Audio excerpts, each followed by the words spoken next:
Hey YouTube, hopefully you're all out there are ready to see something new, and this time I have something kind of different, but something I've been really excited for and I just got in hand. As you can see, the review area has changed again. We bought a house and I've been working on that lately, so it's one of the first toys I've gotten in a long time. So we're going to be looking at the Kids Logic Mech Nations 03 Megatron. See, nice shot of the back of the box, his gimmicks. If you've watched a review of the Kids Logic Optimus, this guy, very similar, has a lot less lights. And we'll get into some of the gripes with mine a little bit later. I'm assuming most of you won't have to deal with this. Alright, so let's zoom in on him. Now, first thing I'm going to note, because the camera is going to have a lot of trouble with this, is his whole body, as you can tell by the light in the back, because I try to make the light as indirect as possible, but without completely losing vision. He's going to be a giant fingerprint magnet.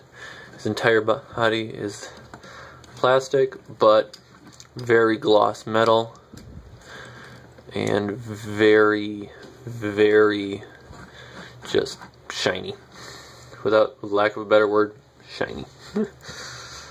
Alright, so he's a non-transforming SD style figure, officially licensed by Hasbro by Kids Logic for release.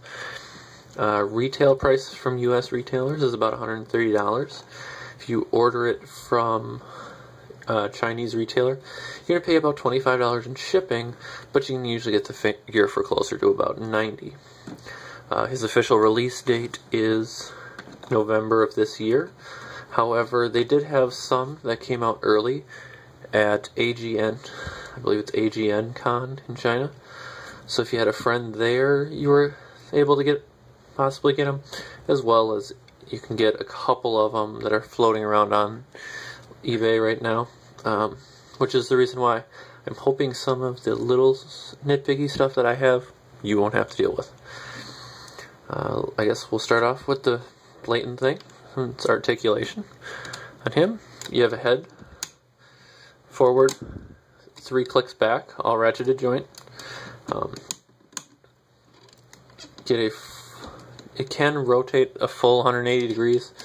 It is a little more difficult because of his chin, as well as he's double jointed, so when you're rotating it, then it's a friction lock in.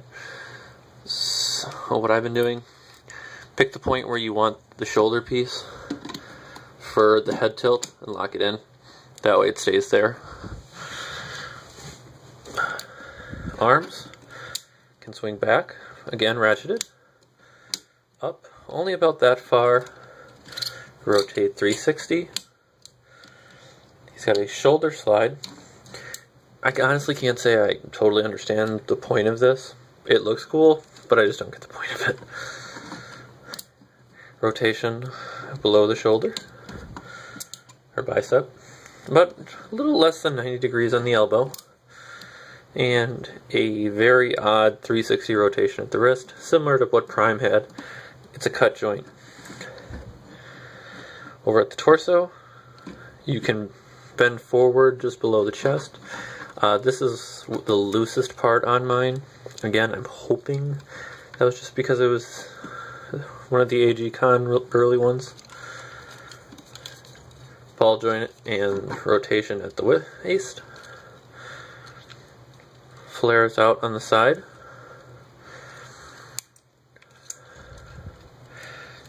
Same with the other skirt. Get a full 90 degrees forward. Back, you get about 45 before you hit the back skirt, which is immobile. Out, a little under 90. Rotation at the thigh. About a 90 degree bend at the knee. Ball jointed ankle. You can go forward about that far. Back a little less. Out, really nothing besides straightening out the foot. And then, but to go in, there's a hinge on the outside armor here that'll allow for a full hinge, and then you just put that back where you want it. Again, this is because this toy is pretty much going to be a static poser. You'll get him how you want him. You'll lock him into place. Even the looseness is kind of dealable. Oh, one other weird joint. There's a split joint at the foot. In mine it's really tight and feels like it's kind of scraping, so I don't use it very much because I really don't want to scratch the really shiny paint since it's already going to have my fingerprints all over him. Alright, so going into features. Similar to the first Kids Logic one, you can take the armor off. On him, you can take the chest front off. You can pry open, rotate out to pull it off, and then you can take off the forearm armor. I'm only going to do it with the one arm, mainly because I needed to do that anyways to show off his weapon gimmick. And then the leg armor comes off, the back rounded part, and then the forward part. This one does stick a lot more than mine, because I almost kind of feel like I'm going to break one of the little pins inside. So I'm not recommending that unless absolutely you really just want to show a naked Megatron for some reason. To each their own. I don't judge. So, with that done, come over to the box o' parts.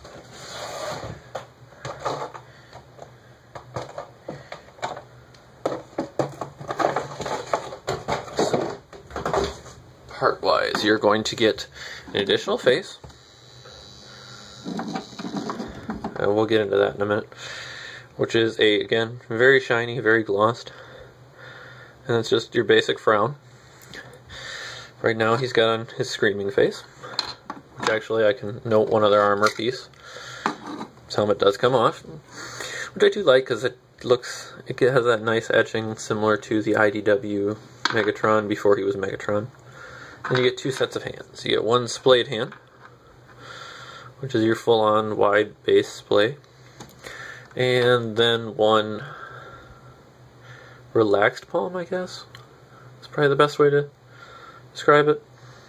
Now those are nice and flat. You can see the little knuckle details, but otherwise, it's a hand.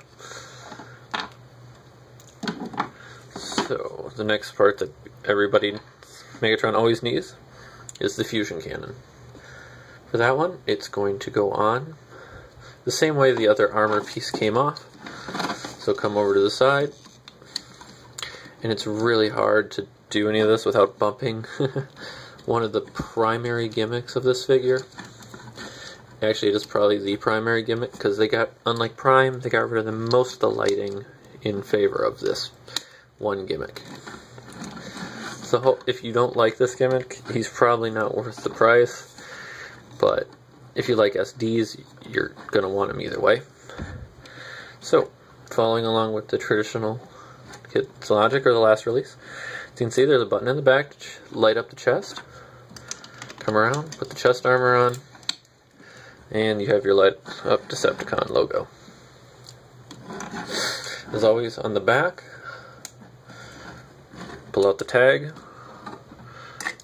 lock in the head, helmet works better than head, and again, light up eyes, nice, furious, evil.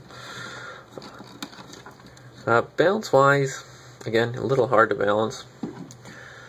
Now the biggest letdown piece, he does come with his mace, and I know I'm glossing over a piece that I already put on, but I want to focus on that and go out with a bang. The mace, it has a plastic chain, and it's just a piece of soft plastic, but the chain only links and can rotate in 4 spots, I believe. 1, 2, 3, I guess 3. And then it rotates. I would have preferred to have seen this as a full-on weapon, like actual chain, but beggars can't be choosers. Hand pops off. With the mace, make sure you line it up because it is angled similar to the way Prime's axe is.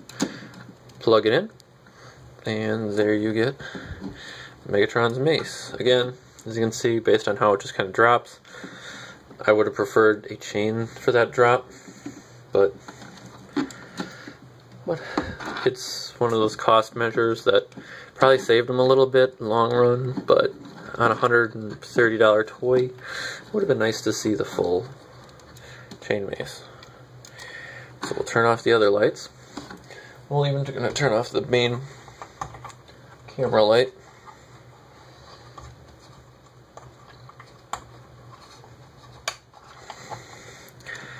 And the humming noise you keep hearing. So we'll zoom in nice and close. Come over on the top, push up, and you get a nice little quiet, or not really even a quiet, humming noise. And if you keep an eye on the center, as the light flickers, it gets the motor going, and the motor charges up the fusion cannon. It's very loud, slightly obnoxious, but it's such a cool gimmick. I would like to have seen it a little quieter, but I can kind of understand why it's kind of a first attempt at something like this. And then the last accessory you get is just the metal base stand.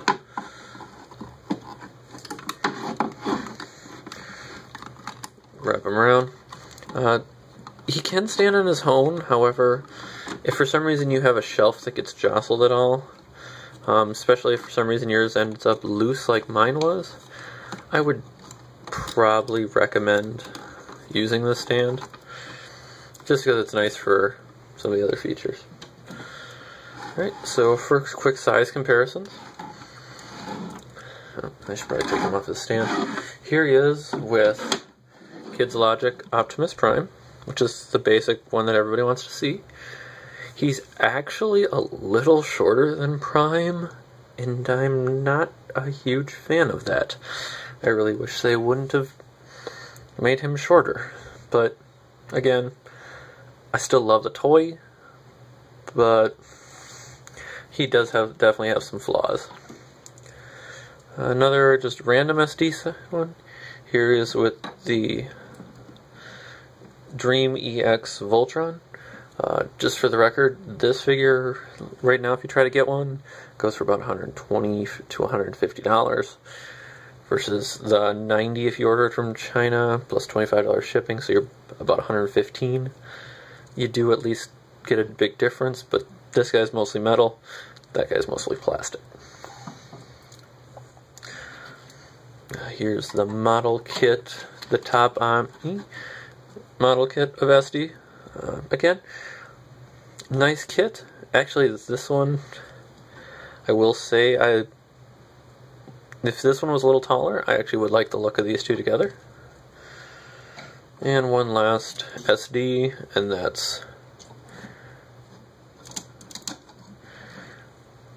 the Excellent Toys Ptolemy. I actually think Ptolemy, if in his G1 form, height-wise is probably the best scale, because the G1 form ends up being a little shorter at the head. So I think that might be one of your better displays if you want to go outside, if you're a scale nut. If you just want visual looks, your best bet is these two together. I want to thank you guys for tuning in. My next review will also again be a Kids Logic one. It's going to be the little 3-inch guys, so we'll get to those soon. And I hope you have a good day.